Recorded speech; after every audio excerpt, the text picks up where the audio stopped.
पूरे विश्वास के साथ कह रहा हूं कि जामिया मिलिया इस्लामिया में जो सज्जन आज रजिस्ट्रार के पद पर आसीन किए गए हैं या बिठाए गए हैं, वो सेवा शर्तों का खुला उल्लंघन हो रहा है। आपका, सरकार का और सदन का ध्यान दिल्ली में स्थित जामिया मिलिया इस्लामिया जो एक केंद्रीय विश्वविद्यालय है, जिसे अल्पसंख्यक चरित्र दिया गया है, जो जामिया मिलिया इस्लामिया एक्ट 1988 के तहत संचालित होता है, वहां हो रहे इस एक्ट के प्रावधानों के उल्लंघन के तरफ आपका ध्यान आकर्षित करना चाहता हूं।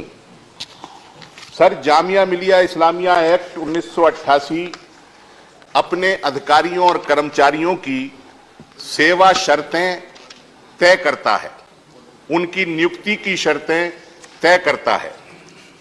जामिया एक्ट 5(2) ये धारा रजिस्ट्रार की नियुक्ति और उसकी सेवा शर्तों के बारे में है।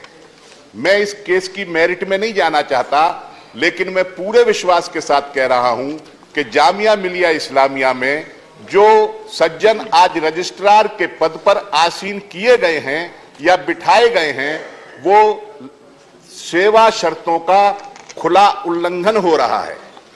जामिया मिलिया इस्लामिया का एक्ट की धारा 23(j) इस बात पर जोर देती है कि जामिया में स्टूडेंट यूनियन होगी, टीचर्स की एसोसिएशन होगी, एकेडमिक स्टाफ की एसोसिएशन होगी और 4th क्लास एम्प्लॉयज की एसोसिएशन होगी। लेकिन पिछले 15 सालों से जामिया में छात्र संघ को भंग किया गया है, उसको पुनर्जीवित नहीं किया गया है। और अभी 2 महीने पहले, 1-1.5 महीना पहले, जामिया का जो अध्यापक संघ है, जो 1967 से संचालित था, उसको भी भंग कर दिया गया है।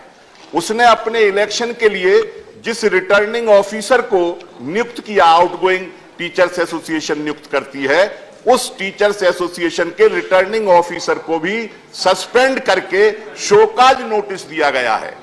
सर, जामिया मिलिया इस्लामिया में एक्ट में एक धारा है 44, जो वहां के पुराने छात्रों के लिए एलुमनाई एसोसिएशन बनाने की बात करती है। जामिया के प्रशासन ने उसको भी भंग कर रखा है।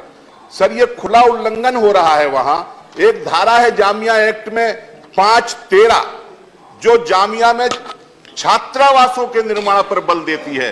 वहां बहुत छात्रावास हैं, करीब 8000 लोगों की कैपेसिटी है, लेकिन विगत 2 वर्षों से जामिया के अंदर कोई छात्रावास खुला नहीं है, जबकि वहां 18000 स्टूडेंट पढ़ते हैं और 8000 स्टूडेंट करीब मिल्लत टाइम्स को आपकी जरूरत है, हमारी आप माली मदद करें।